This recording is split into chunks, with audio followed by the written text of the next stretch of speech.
Muy bien, el tema que vamos a tratar el día de hoy son las oportunidades y desafíos de las fintech en el Perú.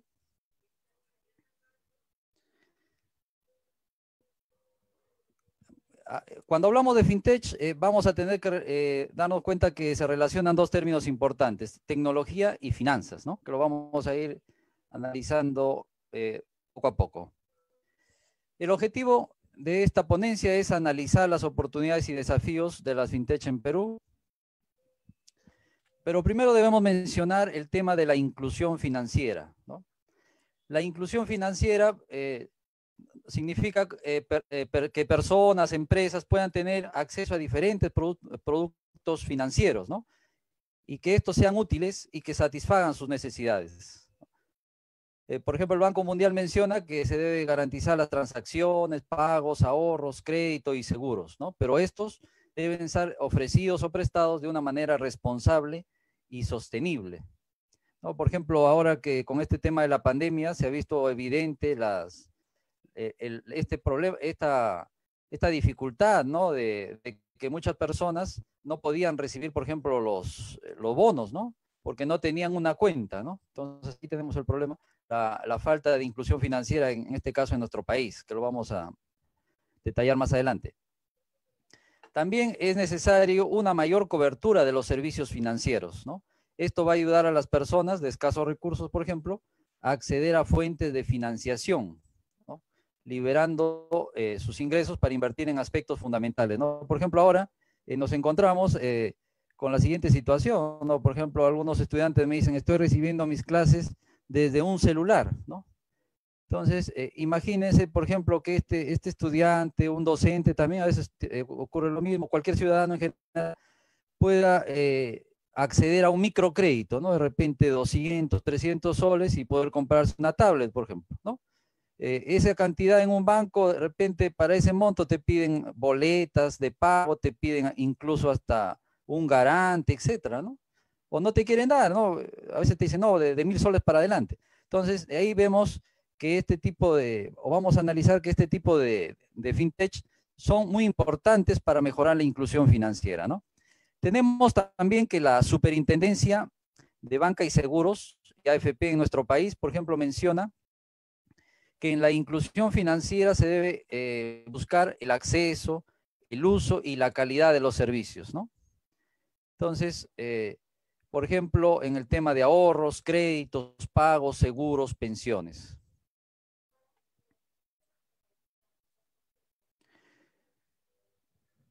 $1.700 millones de adultos en todo el mundo no disponen de una cuenta bancaria, de los cuales 1.100 millones disponen, no obstante, de un teléfono móvil. Y ahora hay un caso interesante, miren, en África, específicamente en Kenia, la expansión del dinero móvil permitió sacar de la pobreza un 2% de los hogares del país, ¿no? Entonces, o sea, tenemos una herramienta, digamos, muy importante que puede ayudar a las personas muy pobres a nivel mundial, ¿no? Un ejemplo de las oportunidades y desafíos analizados por el informe son las nuevas tecnologías y la tecnología financiera, o también llamada fintech, ¿no? Que es la innovación digital habilitada en el sector financiero. Por ejemplo, la ONU menciona que más de 500 millones de personas han obtenido acceso a servicios financieros en los últimos años, por lo que el atractivo de las fintech es evidente, ¿no? Entonces, debemos mencionar también que las fintech, pues al final es un emprendimiento tecnológico, ¿no? Las llamadas startups, ¿no? Que tenemos que a nivel mundial, por ejemplo, hay algunos países que están muy adelantados, ¿no? Por ejemplo, Estados Unidos, ese sector del Silicon Valley, Israel también en Tel Aviv, ¿no? En Colombia, México, por ejemplo, acá en nuestro país, aparte de Lima, de repente hay algunos emprendimientos, ¿no? O startups, y Arequipa también se menciona como las regiones, ¿no?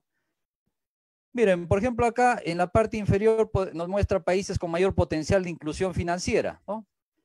Se habla, por ejemplo, o se menciona ahí, en primer lugar tenemos por ejemplo, a China, ¿no? Tenemos a Rusia, Nigeria, Turquía, México, Colombia, etcétera, ¿no? Luego tenemos también los resultados de la inclusión financiera. Acá podemos observar que, por ejemplo, la posición global entre los países emergentes, por ejemplo, Colombia tiene un buen puntaje, 82 puntos, Perú 80, Uruguay 76, México 74 y la India 71. Las fintechs, vamos a hablar un poco más sobre las fintechs, ¿no? Son los nuevos operadores, como esto denominamos fintech, apuntan hacia aspectos rentables del negocio bancario, ¿no? El cual a su vez se encuentra en un punto de inflexión con una creciente amenaza de interrupción. Lo que sucede es que al inicio, por ejemplo, algunos directivos o gerentes de bancos, como vamos a ver más adelante, por ejemplo, mencionaban que lo veían a las fintechs como una competencia, ¿no? Pero ahora se han dado cuenta que más bien ellos les ayudan, como decíamos, a la inclusión financiera, o sea, a captar más clientes que al final pasan a utilizar otros servicios de los bancos. Entonces ahora hay una situación que se denomina de cooperación, ¿no? Incluso a nivel mundial, muchos bancos están invirtiendo en las startups, en este tipo, específicamente en las fintech, o incluso lo están adquiriendo, ¿no? No dice entonces, es decir, el acecho de los competidores no tradicionales ha ido ganando fuerza en la industria financiera, ya que estas empresas están dirigidas a diferentes servicios bancarios, tales como pagos, administración de finanzas personales, préstamos, inversiones y actividades de banca central, ¿no? O sea, las fintech a nivel mundial cada vez más están gestionando una mayor cantidad de dinero. La banca tradicional hoy en día está amenazada ante la llegada de las empresas fintech, y aunque algunas de ellas se han asociado o han sido adquiridas por los bancos, se estima que desplazarán de manera significativa a la banca en varios segmentos de su negocio, sobre todo en poblaciones más jóvenes, ¿no? Es como, permítanme hacer una analogía, ¿no? Es el caso de por ejemplo, de las librerías tradicionales, ¿no? Ahorita queremos comprar un libro, ¿no? Por ejemplo, entramos a Amazon y bueno, en unos días o el tiempo establecido por ellos nos estarán entregando este pedido, ¿no? Entonces, pero ¿y qué sucedió con las librerías tradicionales, no? Igual, miren, va a ocurrir con los bancos, ¿no? Cada vez sus servicios que eran brindados por ellos están siendo ahora brindados por las fintechs, ¿no? Y pasará un tiempo, como dicen muchos expertos, que va a aparecer una fintech tipo Amazon, de esas dimensiones de Amazon, ¿no? Y que va a brindar o va a captar los clientes usuarios o usuarios de estos bancos tradicionales, ¿no? Incluso ya tenemos que Google, Facebook, ya están entrando a este segmento de lo que se denomina fintech. Entonces son unas amenazas reales, digamos. Luego tenemos que los participantes destacaron la importancia de un marco regulatorio que favorezca la entrada de nuevos actores, el papel del fintech y de la regulación, para facilitar los requerimientos de conocer al cliente, fortalecer la interoperabilidad y una gestión de riesgos apropiada, ¿no? Esto lo dijo el FMI. Miren, a nivel mundial se están tratando de regular estas fintechs, ¿no? Sacar leyes, normas que permitan regularlas y sobre todo para proteger también a los clientes, ¿no? Acá en nuestro país también hay unas iniciativas que lo vamos a analizar más adelante. Vamos a ver un caso muy importante a nivel mundial, ¿no? Tanto por la población, ¿no? Como sabemos, China tiene más de 1.500 millones de habitantes. China ha establecido un Centro Nacional de Certificación de Tecnología Financiera FinTech en la municipalidad de Chongqing, dijo el Banco Popular de China. El establecimiento del centro en Chongqing marcó un paso significativo en la implementación del Plan de Desarrollo de Tecnología Financiera y es una medida activa para mejorar el marco regulador para la FinTech, dijo Fan Yifei, vicegobernador del Banco Popular de China. Se espera que se convierta en una autoridad de certificación de primera clase y guardián de la integridad, innovación y seguridad de las fintech, y se esfuerce por convertirse en la columna vertebral del sistema de gobernanza conjunta para fintech en China, fortaleciendo el desarrollo de calidad financiero. Miren, en China, por ejemplo, ahí debemos saber lo siguiente, ¿no? Ahí, ¿por qué a nivel mundial China tiene un gran despegue en cuanto a las fintech? Bueno, ahí hay un apoyo, como ustedes de repente han escuchado, un apoyo importante del gobierno, ¿no? Como sabemos, es un estado, pues, es un estado en donde, en este caso, el Partido Popular Chino tiene una gran importancia y, ¿no? y apoya, en este caso, decididamente al uso de la tecnología, ¿no? Al uso intensivo de las TICs en todos los aspectos, ¿no? Sobre todo en este caso que estamos analizando, el tema de las finanzas, ¿no? Entonces, han invertido millones de yuanes, allá es el yuan su moneda, millones de yuanes para que estas fintech o estos emprendimientos tecnológicos puedan despegar, ¿no? Madurar e incluso crecer. Ya están llegando a diferentes partes del mundo. Incluso, miren, por favor, si pueden visualizar en la parte inferior, podemos ver los mendigos, miren. Acá, cuando salimos de repente a la calle, encontramos un mendigo que extiende la mano y le damos una moneda, ¿no? Allá los mendigos ya usan las TICs, ¿no? Observen, por ejemplo, ahí el mendigo simplemente coloca su código, ¿no? Coloca ahí el código o coloca el número de el código QR, perdón, o coloca el número de su teléfono celular, ¿no? Igual acá pueden verlo ahí colgado también, lo puede llevar, y de esa manera las personas que quieren colaborar con estos mendigos pueden transferir dinero de una manera sencilla, ¿no? Por ejemplo, en China incluso se menciona que el 10% más o menos se realiza las transacciones de manera tradicional, ¿no? O sea, pago con billetes o monedas. El resto es básicamente cerca del 80% con aplicativos móviles y el resto del porcentaje, por ahí están las tarjetas de crédito, ¿no? Incluso dice que son mal vistas ya las personas que quieren pagar en efectivo, ¿no? ¿No? Como ustedes ven, ni los mendigos siquiera lo aceptan ya. Entonces, son casos que nos hacen reflexionar, ¿no? Nos hacen pensar en qué situación estamos nosotros, ¿no? ¿Cómo nos encontramos actualmente? ¿Cuál es la distancia a la cual nos encontramos, ¿no? La gran ventaja que nos están llevando este país y otro, ¿no? Otro ejemplo también interesante que podemos mencionar es, por ejemplo, Suecia, ¿no? Suecia también igual ya ha dejado prácticamente de lado las transacciones tradicionales, ya poco se aceptan en los comercios las monedas o billetes que les decía, ¿no? Más es pagos electrónicos, ¿no?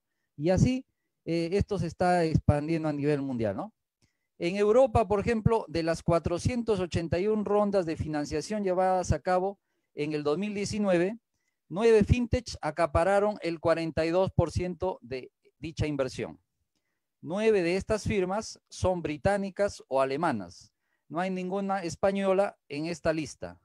La startup de Europa que obtuvo más financiación es la germana Wirecard, una plataforma de pagos con 900 millones de euros de recaudación y cuyo principal inversor es SoftBank. Es un banco japonés, ¿no? que ha invertido en varios emprendimientos tecnológicos a nivel mundial, ¿no? Tiene inversiones en Silicon Valley y en otros, en Israel, etcétera, ¿no? Todo lo que es tecnología ellos invierten. Entonces, por acá también nos muestra alguna de las 15 fintechs más valoradas o con mayor valor en Europa. Luego tenemos, pasamos al continente americano, y aquí ya podemos observar Canadá. El crecimiento del sector fintech en Canadá cuenta con varias barreras de entrada, entre las que destacan la compleja estructura regulatoria del país al respecto, los altos costes requeridos para el cumplimiento de las normativas existentes y el bajo nivel de acceso a financiación, de acuerdo con un estudio del Competition Bureau en Canadá, ¿no? Esto es del 2020, ¿no? Entonces, pero a pesar de eso, que acá nos dice algunas barreras, ¿no? De repente, como dice, barreras de entrada, pero también ellos, por ejemplo, el gobierno canadiense, pues apuesta mucho por apoyar a las TICs, ¿no? Al uso intensivo de las TICs, ¿no? Ahí podemos mostrar las top 10 fintech que tienen como base Canadá. Entonces, que poco a poco se están expandiendo y están en sectores como pagos, banco, crédito, crowdfunding, trading, comercio, inversiones, seguros, transferencia de monedas, ¿no? Por ejemplo, muchas de las grandes empresas desarrolladoras de software tienen su base en Canadá, igual con los videojuegos, ¿no? Incluso hace unos años conversé con un amigo que es compañero en promoción acá de la Universidad Pedro Ruiz Gallo, de Lambayeque, y está trabajando en Canadá, y me mencionaba la gran inversión que se realiza ahí en el tema de esto de desarrollo de software, ¿no? Él está como programador allá, ¿no?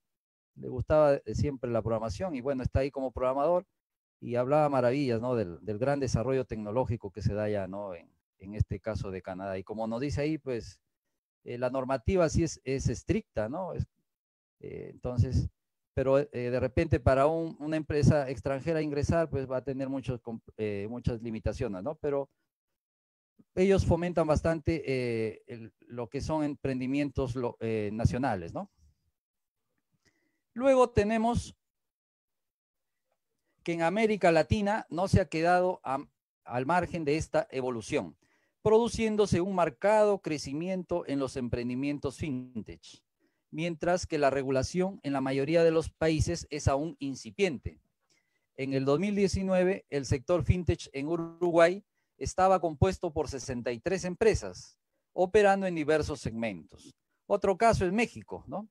México también es uno de los países con el mayor y mejor ecosistema fintech en América Latina, pues tiene una gran variedad de plataformas en distintos sectores tecnológicos y financieros, ¿no?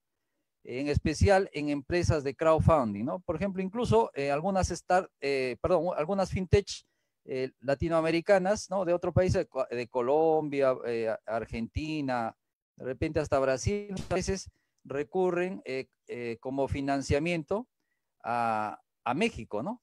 Porque ahí también hay un número importante de los denominados inversores ángeles, ¿no? Inversores o personas que invierten en sectores tecnológicos, ¿no? Por ejemplo, si nosotros estuviéramos realizando un emprendimiento tecnológico, una fintech acá en el Perú, pues un banco va a ser difícil que te lo financie, ¿no? Eso ocurre a nivel mundial. Entonces, los que se encargan de financiar estos tipos de emprendimientos tecnológicos se denominan inversores ángeles, ¿no? Porque en este tipo de emprendimientos, pues de hecho que el riesgo es mayor, ¿no? Pero ellos ya con su experiencia participan en este tipo, porque al final si logran éxito, pues de repente van a obtener un gran retorno, ¿no? Es como las empresas que invirtieron en Facebook, en Google y otras, ¿no? En Rapid, por ejemplo, ¿no? En Rapid de Colombia, ¿no? Entonces han invertido y el retorno es muy elevado, ¿no? Si es que hay el éxito, como vuelvo a repetir. Por ejemplo, en el caso de México, el mayor porcentaje de las fintech así es la Ciudad de México, ¿no? Después está otras, Guadalajara, Monterrey, etcétera, ¿no? Esto al final sucede en casi todos los países, ¿no? Por ejemplo, en nuestro país, en el Perú, también, ¿no? La mayor cantidad de fintech, pues, están localizadas en Lima, ¿no? En Argentina igual, en Buenos Aires, etcétera, ¿no? Muy bien, incluso ellos, ustedes pueden observar en la parte inferior derecha, ¿no? Se habla de la nueva ley de fintech de México, ¿no? Esta ley que abarca todo lo que es el crowdfunding. El Bitcoin también ya se está en algunos países regulando, ¿no? Aunque hay algunos inversores importantes a nivel mundial que no le tienen mucha, digamos, confianza a este tema del Bitcoin, ¿no? Luego están normas regulatorias y también, esto también es a nivel mundial, se tiene mucho cuidado con el lavado de dinero, ¿no? Que no ingrese pues, dinero a estas fintechs proveniente del narcotráfico, del terrorismo, ¿no? De la corrupción, etcétera, ¿no? Eso también, de todas maneras, en cualquier ley se va a tomar en cuenta, en cualquier parte del mundo.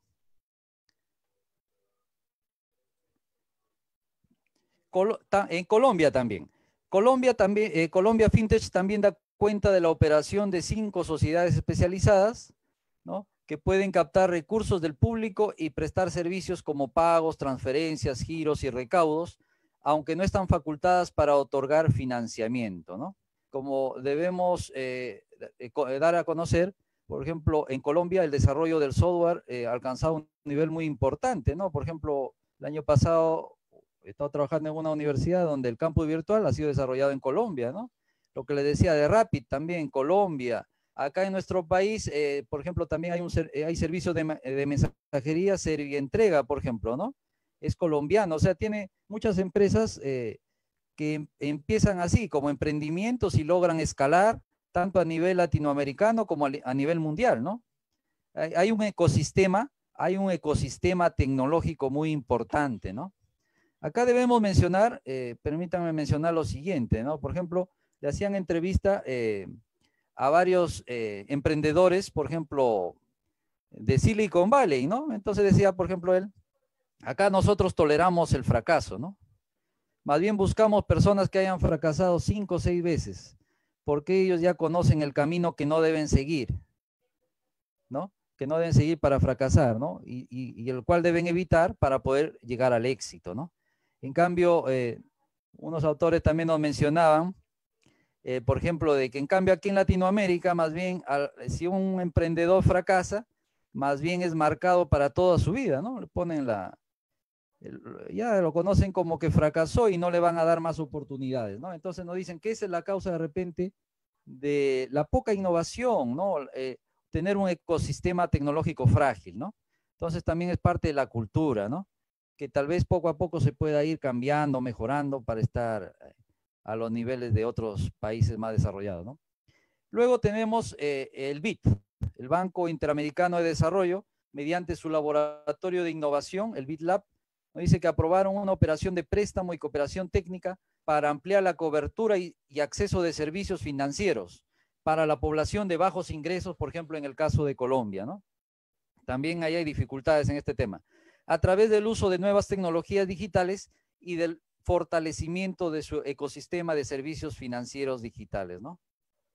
Bueno, Bolivia sí tiene pues tiene problemas en cuanto a inclusión financiera, incluso mayores que acá que el Perú, ¿no? A nivel de Latinoamérica también es importante mencionar que existen varias asociaciones fintech, ¿no? Por ejemplo, en Colombia agrupa todo lo que es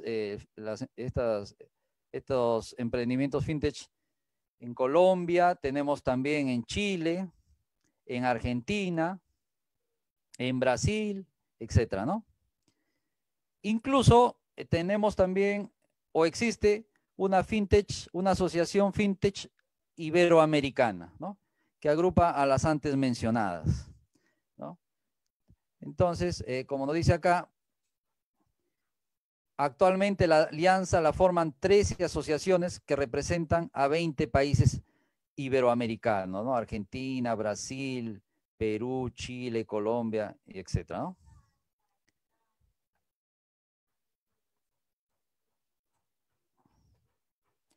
Metodología. La investigación presenta un diseño cualitativo interpretativo de tipo documental, el cual precisó la selección y el registro de los datos. En la presente investigación se han seleccionado 27 documentos realizados en el periodo 2015-2020, incluyendo artículos científicos, artículos de revisión e información de sitios web de organizaciones reconocidas. Las palabras claves utilizadas en las búsquedas fueron fintech e inclusión financiera. Para la selección de los documentos se usaron como criterios el año de la publicación, la pertenencia con la investigación y ser una fuente confiable. Después de la lectura de cada documento se procedió a ingresar los datos a una matriz bibliográfica que sirve para catalogar los documentos de acuerdo con categorías, ¿no? Ahí tenemos las columnas: nombre, tipo, objetivos y conclusiones. Esto fue adoptado de Barrero y Rosero, un estudio del año 2018. Resultados. Vamos a ver primero los desafíos de las fintech en Perú, acá en nuestro país.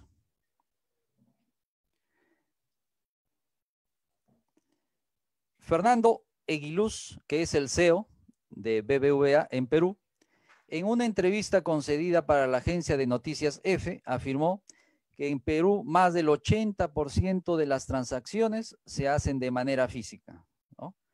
Así que estamos también trabajando mucho a nivel de comercio para que se pueda recibir de manera mucho más fácil el tema de los pagos y terminar procesos end-to-end de manera digital, ¿no? Hace un momento hablábamos de que en China casi el 90, bueno, más del 90% eran transacciones electrónicas, ¿no? En cambio aquí en nuestro país lo contrario, más del 80% son transacciones que se hacen de manera física, ¿no? Acá, por ejemplo, estoy mostrando unas imágenes, ¿no? Y de hecho que ustedes lo han visto por los medios de comunicación, largas colas, por ejemplo, para cobrar el bono universal, ¿no? O queremos pagar un servicio, cola, ¿no? Queremos pagar la universidad, hay que hacer cola, ¿no? Entonces, todo estaba diseñado y lo peor es que nos sentíamos contentos de hacer cola, ¿no? Nos sentíamos contentos de hacer las transacciones de manera física, ¿no? Pero recibimos, entre comillas, una cachetada de este tema de la pandemia y nos hizo ver que había que cambiar. En este caso no era a las buenas, sino a las malas, ¿no? Y ahora pues vemos la necesidad, ¿no? De muchas veces de cómo hacer ese pago online, ¿no? Tenemos dificultad. Para empezar, debemos tener en cuenta que en nuestro país, por ejemplo, hay todavía una tasa importante del denominado analfabetismo digital, ¿no? Por ejemplo, a mí me dio pena ver un docente de la Universidad de San Marcos que no sabía usar una computadora, ¿no? Para entrar a su clase, ¿no? O estudiantes igual, ¿no? Que a veces no podían pues conectarse, o a veces otro problema, la falta de, en este caso, de dispositivos, ¿no? A veces el estudiante, también hay que decirlo, tiene un smartphone de 700 soles o de 1000 soles, pero no tiene una laptop o no tiene una tablet para llevar sus clases, ¿no? Yo, por ejemplo, siempre en mis clases le digo, a ver, vende tu smartphone, le digo, pues, porque a veces se quejan, no tengo computadora, le digo, vende tu smartphone, que te ha costado 800 soles y cómprate una laptop de segunda o una tablet de 300 soles y ahí vas a poder descargar tus archivos PDF, etcétera, ¿no? ¿No? Lo que ha hecho, por ejemplo, se menciona China, ¿no? Hace años, acá hubo una tablet y con los libros en formato digital de toda primaria, toda secundaria, y listo, ¿no? Ya no te preocupas porque este alumno tenga internet o no tenga internet, ¿no? Entonces, o sea, hay soluciones, hay cosas que podemos hacer, pero lamentablemente en nuestro país, como por ahí un pensador dijo, hay mucho por hacer, ¿no? Hay mucho por hacer. Continuemos a ver. Según la encuesta realizada por el Global Findex en el 2017, hay 4 razones principales que hasta ese entonces derivaban en que solo el 29% de la población adulta tuviera una cuenta financiera, ¿no? Acá, por ejemplo, la falta de dinero, los altos costos de mantener una cuenta. Por ejemplo, acá en nuestro país ya ha salido recién una ley en la cual obligan, ¿no? Eso hay que decirlo con mayúsculas, obligan a los bancos a que tengan al menos una cuenta con costo de mantenimiento cero, ¿no? No había otra manera de hacerlo, en este caso al sector bancario, ¿no? O lo que está pendiente, por ejemplo, está que se regulen también las tasas de interés, ¿no? Como sabemos a nivel latinoamericano y mundial, las tasas más elevadas están acá en el Perú, ¿no? 150 hasta 200% te cobran, ¿no? Por ejemplo, hay un banco, vamos a poner el nombre, porque es verdad, Safa Falabella, por ejemplo, le creo que cobra 30% de su tasa, ¿no? De interés, en cambio aquí está como 150, ¿no? Porque nadie lo regula. Entonces, eso aleja, pues, ¿no? Eso aleja o limita la inclusión financiera también, ¿no? Otro aspecto es la distancia al punto de acceso más cercano al sistema financiero, ¿no? Por ejemplo, esto también, yo siempre lo indico, ¿no? Y lo sabemos, ¿no? Muchas de las personas o las autoridades que tenemos, pues solo conocen Lima, ¿no? Como ese candidato que le preguntan cuánto es el sueldo mínimo y no sabía, ¿no? O de repente le preguntas, me acuerdo que hace tiempo tuve una entrevista también en Lima en una universidad y le digo, yo he estado trabajando porque hace 4 años estuve más o menos trabajando acá en la Universidad Toribio Rodríguez de Mendoza y le digo, he estado trabajando ahí y me dice, le digo, en la región Amazonía, ¿y dónde queda? Me decía, y era peruano, pero él conocía Lima y por ahí lugares cercanos, ¿no? No sabía ni siquiera que la región Amazonas estaba en el Perú. Entonces, hay muchas situaciones que en este caso pues, no ayudan a solucionar los problemas, ¿no? Entonces, vivimos en un lugar alejado, ¿no? Por ejemplo, yo cuando estaba en Bagua Grande, Bagua Chica, en Jaén, quería de repente hacer un depósito y a veces no había un punto no había un cajero, por ejemplo, Banco de la Nación, son escasos, ¿no? O donde realizar un depósito. Entonces, no había cómo pagar a veces hasta de la línea telefónica, ¿no? Y si estamos hablando de ciudades importantes, ¿qué será si nos alejamos? Distritos, comunidades, caseríos, ¿no? O sea, vuelvo a repetir, estamos en una situación crítica, ¿no? Ojalá que Dios ilumine a alguno de nuestros candidatos, nuestras autoridades, ¿no? Y vean de que hay mucho por hacer, pues, ¿no? Este estudio en Perú muestra que las fintech analizadas innovan por la alta competitividad en el sector, la necesidad de crecer y principalmente porque su propio modelo de negocio así lo exige. Sin embargo, existen barreras que dificultan sus innovaciones como la falta de prioridad de parte de sus aliados, el acceso al financiamiento y la demora de la regulación respecto a nuevas tecnologías como la identidad digital, ¿no? Entonces, hay factores que todavía pues están, como mencionamos ya varias veces, limitando estos avances acá en nuestro país. También, no, miren, no solamente son, como hemos mencionado, limitaciones o problemas, ¿no? También hay oportunidades de las fintech acá en nuestro país, acá en el Perú. Por ejemplo, la Superintendencia de Banca, Seguros y AFP mencionó en el foro que viene evaluando una propuesta regulatoria integral para incorporar a las fintech en el marco normativo, sin limitar su desarrollo y su crecimiento.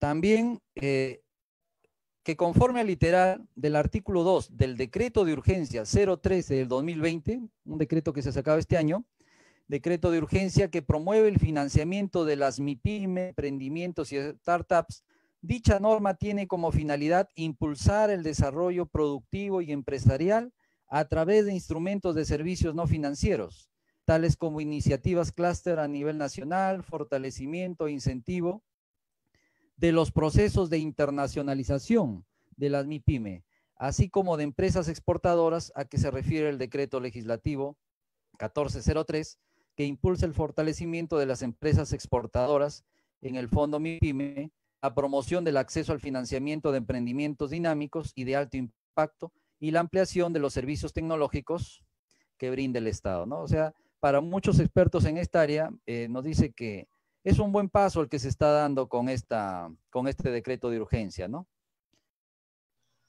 Doctor Ríos. Sí, ya voy a terminar. Disculpe la interrupción. Sí, le quedan 5 minutos. Ya, muy bien, ya voy a terminar. Muchas gracias. Entonces, tenemos acá también una entidad que se llama Produce, nos dice, Produce busca promover el financiamiento de las MIPYME, emprendimientos y startups, ¿no? Otorgándoles mejores condiciones para obtener liquidez y facilitar la expansión de su producción, ¿no? Esto ha sido publicado, ya está, como hemos mencionado, este año. Este paquete de beneficios que incorpora este decreto mencionado es un paso necesario para el desarrollo de la industria Venture Capital en el Perú, lo que hablábamos, ¿no? De los inversores ángeles, entidades que ayuden a financiar este tipo de emprendimientos. Y se espera que abran las puertas al desarrollo de modelos de negocios innovadores y más competitivos. En nuestro país, este fenómeno no ha sido ajeno. Muchas actividades que normalmente los peruanos realizábamos de manera presencial han tomado una forma virtual por completo. Dos buenos ejemplos, el cambio de divisas y pagos digitales, ¿no? Hay muchas fintech que se están dedicando a ese rubro. Asimismo, si bien entre el 88 y el 90% de las fintech se concentran en Lima, el mercado está también creciendo en provincias. En ese sentido, la ejecutiva espera una mayor descentralización de este segmento en las regiones y que en ciudades como Arequipa, Cusco, Tacna y el norte del país se está viendo emprendimientos financieros basados en tecnología. Arequipa, por ejemplo, se ha convertido en un hub importante para la innovación. La Asociación Fintech del Perú 2019, acá en nuestro país tenemos esta asociación, tiene más de 73 empresas asociadas y afiliadas, ¿no? Y tiene como propósito construir un ecosistema fintech sólido, inclusivo, innovador de productos y servicios financieros. La especialista en emprendimientos de Innovate Perú, Evelyn Gómez, presentó la siguiente figura, ¿no? Acá se muestra, nos dice que hay, para ella, bueno, 130 fintechs identificadas en el Perú, 23% se dedican a pagos y remesas, 20% financiamiento, 18% cambio de divisas, entre otras. Hay más de 50 iniciativas a partir del año 2016, van aumentando la cantidad de fintechs. Y el 61, por ejemplo, el 61% de las 51 fintechs que hay en el Perú se concentran en los rubros de pago, préstamos y casas de cambio. Detectó el estudio Panorama del Ecosistema Fintech. También tenemos a Salcantay Partners, una entidad que gestiona inversiones en mercados emergentes, que también va a lanzar un fondo de Venture Capital acá en nuestro país, ¿no? Y va a ayudar a este ecosistema, ¿no? A ver, vamos a ir finalizando. Y conclusiones. Se necesita, podemos decir que se necesita en el Perú mayores incentivos económicos para la creación de las fintechs, mejorar el entorno del emprendimiento con mentorías e inversores ángeles, apoyo decidido por parte de los gobiernos centrales, regionales y locales, ¿no? Y tratar de invertir en lo que es tecnología, ¿no? De repente, aparte de pensar solo en la minería, agricultura, pues también que es un aspecto muy importante, ¿no? Las universidades deben liderar el desarrollo de las fintechs, ¿no? Por ejemplo, el día de ayer con unos estudiantes estábamos viendo eso de comercio electrónico, ¿no? Uno de ellos ya me estaba mostrando que desarrolla aplicaciones móviles, ¿no? Entonces también por ahí nosotros como docentes podemos orientar a nuestros estudiantes que ingresen a este mundo de las fintechs, ¿no? Como el caso de universidades de Brasil, ¿no? Que viven, por ejemplo, de patentes, incluso tienen empresas. El caso más resaltable en Brasil es la Universidad de Campiñas, ¿no? Igual podemos imitar y lograr ese tipo de resultados. Bueno, acá están las referencias y estoy culminando la exposición. Muchas gracias. Si tuvieran algunas preguntas, adelante.